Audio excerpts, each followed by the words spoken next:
જે પાયલબેન તમે ખાડીની વિઝિટ આવ્યા શું કહેશો? જી, છેલ્લા 2 દિવસથી અમે ખાડીની વિઝિટ કરીએ છીએ, કેમ કે ચોમાસું હવે નજીક છે અને હું જે વિસ્તારમાંથી ચૂંટાઈ છું એ વિસ્તારની અંદર દર ચોમાસામાં ખૂબ મોટી પ્રોબ્લેમો આવે છે. ખાડી પૂર આવવાની શક્યતાઓ ઘણી વધી જતી હોય છે. સાથે સાથે ખાડીની અંદર એટલી ગંદકી, કચરાના ઢગલા આ બધાના કારણે ખાડીમાં જે પાણી આવે છે પાણી પસાર થઈ નથી શકતું, જેના કારણે સોસાયટીઓની અંદર પણ પાણી ઘૂસતા હોય છે. છેલ્લા 2 વર્ષથી આ બાબતની અમે લડાઈ લડીએ છીએ અને અંતે ખાડીનું કામ જે બોક્સ ડ્રેન કરવાનું છે મંજૂર કરાવ્યું. પરંતુ દર વર્ષે જ્યારે ચોમાસું આવે એ પહેલા અમે ખાડી સફાઈ માટે વારંવાર અધિકારીશ્રીઓનું ધ્યાન દોરતા હોઈએ છીએ. પરંતુ જ્યારે અધિકારીઓ દ્વારા પણ આ કામ તાત્કાલિક ધોરણે કરાવવામાં ના આવતું હોય ત્યારે અમે તમામ સ્થાનિક લોકોને હારે રાખીને વિરોધ પ્રદર્શનો કરતા હોઈએ છીએ, વિરોધ કરતા હોઈએ છીએ અને છેલ્લે આ કામગીરી થતી હોય છે.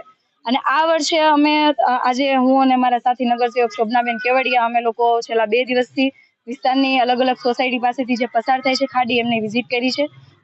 તમામ સોસાયટીઓ પાસે કેવી હાલત છે એના તમામ ફોટોગ્રાફ સાથે અમે આરોગ્ય અધિકારીશ્રીને અમે આપ્યું છે અને કીધું છે કે આ તમામ સોસાયટીઓમાં ચોમાસું આવે એટલે કે પહેલો વરસાદ પડે એ પહેલા જ પ્રી મોન્સૂન કામગીરી અંતર્ગત તમામ સફાઈની કામગીરી થવી જોઈએ, ડ્રેઝિંગ થવું જોઈએ, જેથી આવનારા સમયની અંદર વરસાદ કદાચ વધારે પણ પડે તો પણ અહીંયા ખાડી પૂર આવવાની શક્યતાઓ ના રહી, લોકો હેરાન ના થાય. અને જો આ કામગીરી ચાલુ કરવામાં નહીં આવે તો દર વર્ષે જેમ અમે વિરોધ કરીએ છીએ આ વખતે પણ લોકોને સાથે રાખીને વિરોધ કરીશું.